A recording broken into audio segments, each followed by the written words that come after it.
What's up, family? What's up, family? Why are we in the condition that we are in today as people of color? That's the question we're going to answer.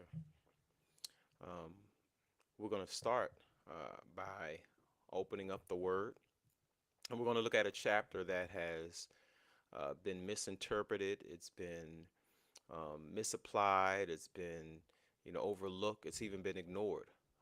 But it is the very chapter in the book that speaks directly to our experience in this country.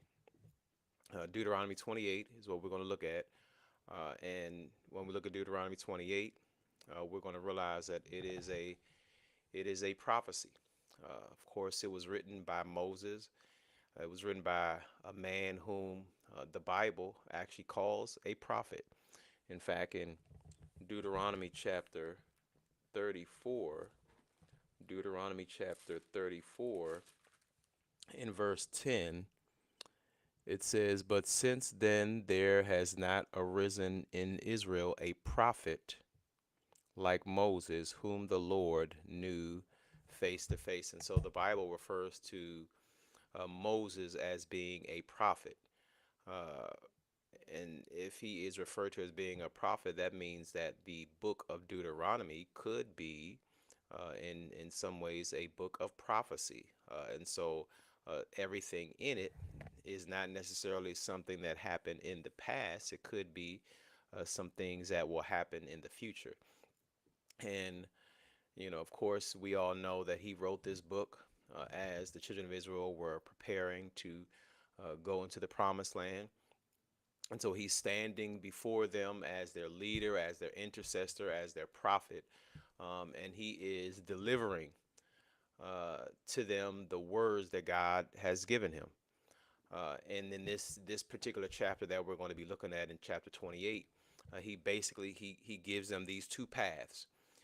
He said one is blessings if they choose to obey God, and one of them is curses if they turn away from Him.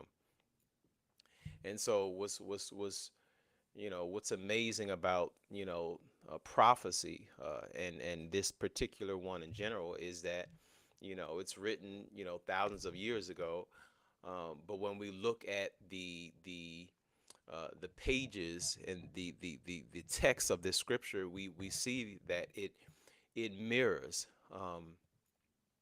everything that we're going through, everything that we have been through as a people. When we look at, we think about the slavery and oppression and all of these things that we have gone through and that we're still experiencing. We're seeing that what Moses talked about back then is actually coming to pass. And so we are going to begin with Deuteronomy chapter 28. Deuteronomy chapter 28. And we're going to unpack this thing. We're going to unpack this thing. We're going to take our time and go through this because this is um, it's important. It's important. So let's unpack this Deuteronomy 28 and look at covenant consequences. Covenant consequences. And so we start off in Deuteronomy 28 in starting in verse 1. It says, "Now it shall come to pass, if you diligently obey the voice of the Lord your God, to observe carefully all his commandments which I command you today, that the Lord your God will set you high above all nations of the earth, and all these blessings shall come upon you and overtake you, because you obey the voice of the Lord your God." So he says, because, I mean, if you just be obedient to what I've asked of you, then these blessings are going to come upon you. And he goes on, verse 2, "And all these blessings shall come upon you and overtake you, because you obey the voice of the Lord your God. Blessed shall you be in the city, and blessed shall you be in the country. Blessed shall be the fruit of your body, the produce of your ground, and the increase of your herds, the increase of your cattle, and the offspring of your flocks. Blessed shall be your basket and your kneading bowl. Blessed shall you be when you come in, and blessed shall you be when you go out. So he's telling them, I mean, listen, if you're faithful, if you're faithful, I'm going to bless you.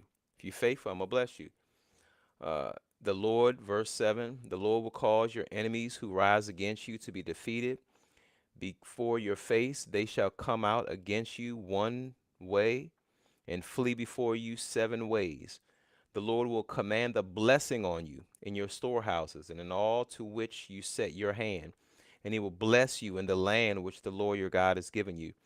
The Lord will establish you as a holy people to himself, just as he has sworn to you. If, and this is the conditional part, if you keep the commandments of the Lord your God and walk in his ways. So I'm going to give you all the blessings, but the blessings are conditional. It says, then all peoples of the earth shall see that you are called by the name of the Lord, and they shall be afraid of you. And the Lord will grant you plenty of goods, and the fruit of your body, and the increase of your livestock, and in the produce of your ground, in the land of which the Lord swore to your fathers to give you. The Lord will open to you his good treasure, the heavens, to give the rain to your land in its season, and to bless all the work of your hand. You shall lend to many nations, but you shall not borrow. And the Lord will make you the head and not the tail. You shall be above only and not beneath.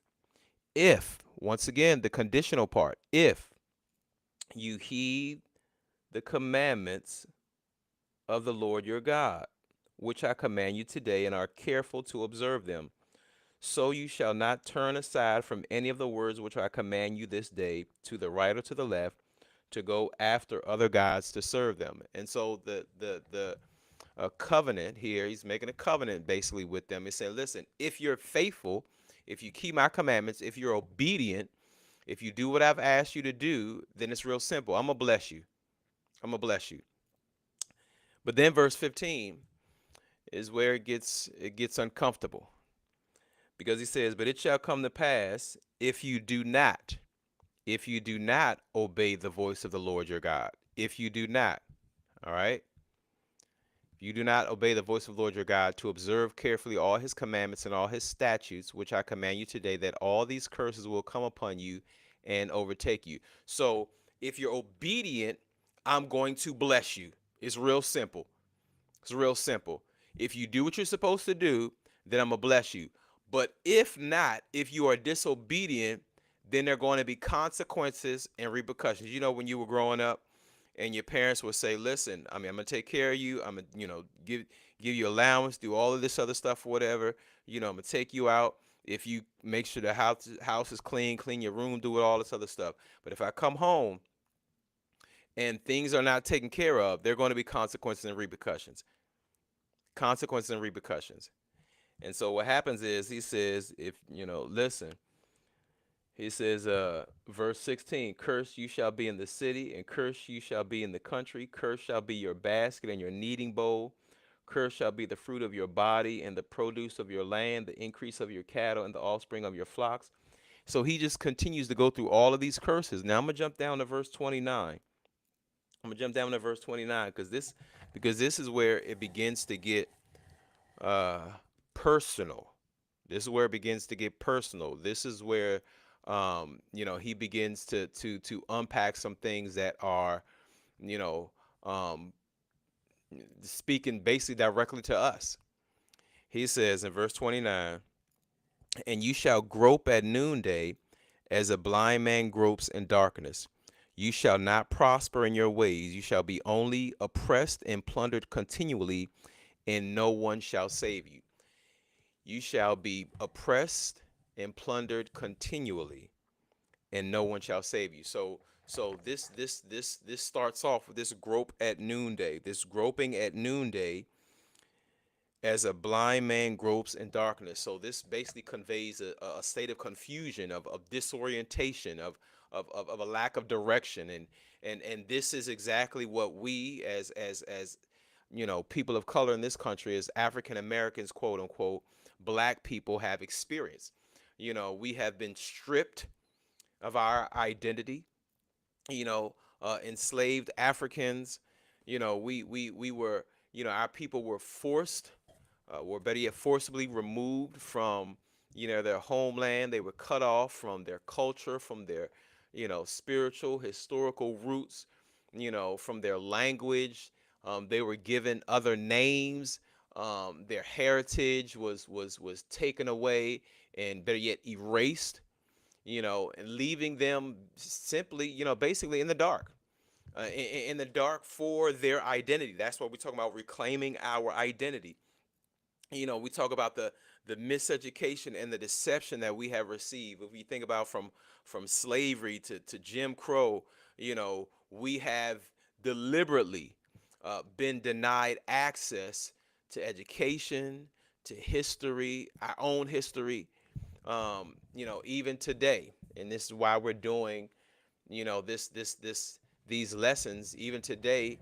Many of us don't know, our heritage. We don't know our heritage, and we've often accepted a distorted version of history, that excludes who we are, excludes our biblical and our African connections.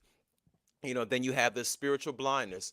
Many of us, better yet, all of us, we're taught and are being taught a Eurocentric version of Christianity. And this version simply, basically it justifies and justified slavery, instead of highlighting the liberating gospel of Jesus Christ, the liberation aspect, and this has kept many of us spiritually bound. It goes on and it says, uh, you shall not prosper in your ways. You shall not prosper in your ways. And so we think about how, as people of color, as black folk, as African Americans, we have historically faced barriers to prosperity. We've had to deal with slavery, of course, sharecropping. For those who don't know, even after emancipation, our brothers and sisters, our ancestors were, trapped in economic servitude. If you just go and Google, look up sharecropping, and all of the discriminatory laws that were in place, and really, to be honest, still are in place. You have systemic racism that exists right now. You have every year we are talking about, redlining. We've had to deal with segregation.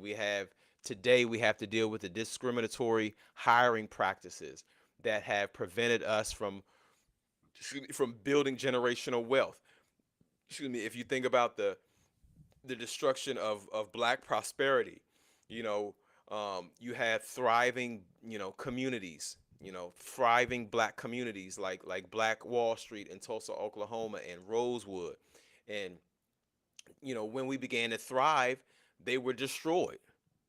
And this further proved that, we were denied prosperity. We were denied. The text goes on to say, uh, and you shall be only oppressed and plundered continually. You shall only be oppressed and plundered continually. Come on now. I mean, that right there is obvious. When you think about chattel slavery, and so our ancestors were of course enslaved. They were beaten. They were raped. They were treated as property. They had no legal rights. You know, when we think about the Jim Crow laws, legally sanctioned racial segregation, disenfranchisement, systemic economic depression, all of these things were a part of talking about being oppressed and plundered continually. I mean, then of course we cannot forget about mass incarceration, police brutality, these things that we deal with today. The 13th Amendment, with which abolished slavery. Hello, somebody. But it created this loophole called incarceration. And so today, many of us are disproportionately targeted by the prison system, police violence, discriminatory laws. And so if you think about it, they have these they privatize prisons, and so now it's a money making scheme. And so what happens is, they are going to, they not going to, but put in place laws to Make sure that we get locked up, make sure that we do time, make sure that they're going to make money off of us. And so all of this stuff, I mean, all of this stuff um is being highlighted. All of this stuff is evident. All of this stuff is evident in what we are seeing take place today. All of this stuff is evident. And it goes on to say what? And no one shall save you. And no one shall save you. So you shall go through all of this stuff, he says, and no one shall save you. In other words, there'll be a false hope in these political systems. So you will think that if I just vote in this particular individual, if I vote in that particular individual, if I put my trust in this law or in this religious leader or whoever may be, then they're going to save us. When the reality is, I mean, no one is coming to save us but Jesus Christ, Yeshua HaMashiach, Yahweh Shai, I mean, however you want to call them, none of them. I mean, nobody's coming to save us except for him. And so all of these things we are seeing played out in Deuteronomy 28 in verses 29 and 30 so far. And so it so far it leads us to believe that this, just in these first two verses that we have unpacked so far, they seem to speak exactly to our experience here in this country. They seem to speak to what we have been going through for the last 400 years. That's what it seems like. But is there more? Is there more?